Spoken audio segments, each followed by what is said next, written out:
સરકારી યોજનાનો લાભ લેવા અને ફોર્મ ભરવા માટે અમારી ચેનલને સબસ્ક્રાઇબ કરો. મિત્રો, આજે આપણે વાત કરવાના છીએ કે તમે ચૂંટણી કાર્ડ ધરાવતા હો અને તમારા ઘરની અંદર 4 થી 5 સભ્ય હોય અથવા તો વધારે કે ઓછા હોઈ શકે.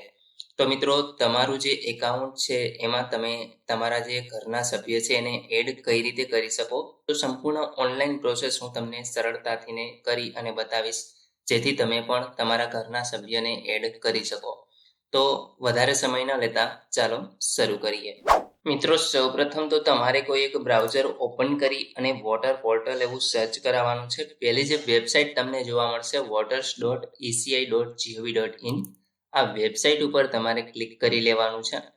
જેવું તમે ક્લિક કરશો એટલે મિત્રો અહીંયા આપણે જે મતદારની ઓફિશિયલ વેબસાઇટ છે એ ઓપન થઈ જશે, મતદાર સેવા પોર્ટલ. સૌપ્રથમ જો તમે આ વેબસાઇટ ઉપર આવતા હો તો અહીંયા આપણે તમારે તમારું એકાઉન્ટ બનાવવાનું છે. એકાઉન્ટ સરળ છે મિત્રો, તમારે તમારો મોબાઈલ નંબર, તમારું ઈમેલ આઈડી આપી અને એક પાસવર્ડ સેટ કરી દેવાનો છે એટલે તમારું એકાઉન્ટ બની જશે. આપણી પાસે ઓલરેડી એકાઉન્ટ બનેલું છે એટલે અહીંયા લોગિનના ઓપ્શન ઉપર ક્લિક કરશું. તમે જે મોબાઈલ નંબર આપેલો છે એ અહીંયા લખવાનો છે, કેપ્ચા અહીંયા લખવાનો છે અને તમારો ઓટીપી થઈને તમારે વેરીફાઈ થઈ જવાનું રહેશે. મિત્રો, જેવું તમે વેરીફાઈ કરશો એટલે અહીંયા આપણે તમારું લોગિન છે એ થઈ જશે. તો આપણે લોગિન થઈ અને આગળ વધીએ. મિત્રો, જેવા તમે લોગિન થશો અહીંયા આપણે તમને આ યુનિફાઈડનું એક અનયુનિફાઈડનું ઓપ્શન તમને જોવા મળશે. એના ઉપર તમે અહીંયા ક્લિક કરશો એટલે તમારું જે પ્રોફાઇલ છે એના ઉપર તમારે ક્લિક કરવાનું રહેશે.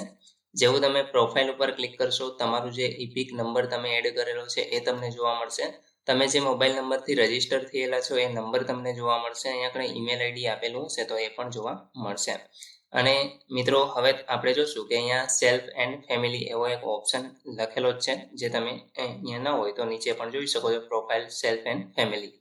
તો મિત્રો, અહીંયા આપણે એડ મેમ્બર એટલે કે તમારા જે ઘરના સભ્ય છે એને તમે કઈ રીતે એડ કરશો, તો અહીંયા આપણે એક ઓપ્શન આપેલું છે પ્લસનું, એના ઉપર તમારે ક્લિક કરી દેવાનું છે.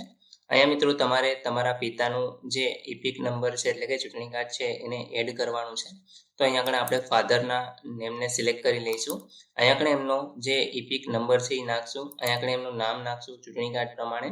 ત્યાર પછી લાસ્ટ નેમ અહીંયા નાખશું, અહીંયા મોબાઈલ નંબર નાખશું, ઈમેલ આઈડી હોય તો એ નાખશું અને અહીંયા એડ મેમ્બરના ઓપ્શન ઉપર ક્લિક કરી અને આપણે એને એડ કરી દઈશું. તો મિત્રો, એપિક નંબર નાખશું અને અહીંયા ચેક કરાવશું એટલે ઓટોમેટિક અમુક ડિટેલ છે એ ભરાઈ જશે અને ત્યાર પછી તમારે એડ કરી દેવાનું છે મોબાઈલ નંબર અને ઈમેલ આઈડી નાખીને. તો આપણે મિત્રો એક પ્રોસેસ છે કરી અને આગળ જોશું. તમે જોઈ શકો છો મિત્રો, અહીંયા આગળ મેં એપિક નંબર નાખી ચેક કરાવ્યું એટલે ઓટોમેટિક અહીંયા ફાધર નેમ અને લાસ્ટ નેમ છે આવી ગયું છે. ફર્સ્ટ નેમ અને લાસ્ટ નેમ અમારા પપ્પાનું જે ઇપિક કાર્ડ છે એને આપણે એડ કરવા જઈ રહ્યા છીએ. અહીંયા મેં મોબાઈલ નંબર આપેલો છે અને ઈમેલ આઈડી આપી દીધું છે. અહીંયા એડ મેમ્બરના ઓપ્શન ઉપર આપણે ક્લિક કરી દઈશું. ન્યૂ મેમ્બર સક્સેસફુલી એડેડ આવું તમે જોઈ શકો છો. અને અહીંયા આપણે સી લિસ્ટ એટલે કે તમારા જેટલા પણ નંબર નેમ એડ થયેલા છે એનું લિસ્ટ જોવું હોય અથવા તો વધારે કોઈ એક મેમ્બર એડ કરવો હોય તો એ પણ તમે કરી શકો છો. તો મિત્રો, આ જ રીતે હું છે એ બધાના જે મેમ્બર છે એના એડ કરી દઉં છું. તો અહીંયા આપણે ફાધર પછી અહીંયા માતાનું નામ તમારે એડ કરવાનું હોય તો એનો એપિક નંબર છે એ તમારે અહીંયા આપણે લખી દેવાનો રહેશે. ત્યાર પછી મિત્રો અહીંયા એપિક નંબર લખી ચેક કરાવી અને તમામ ડિટેલ છે એ ભરી અને એક પછી એક બધા જ મેમ્બરને આપણે એડ કરી અને ત્યાર પછી આગળ વધીશું.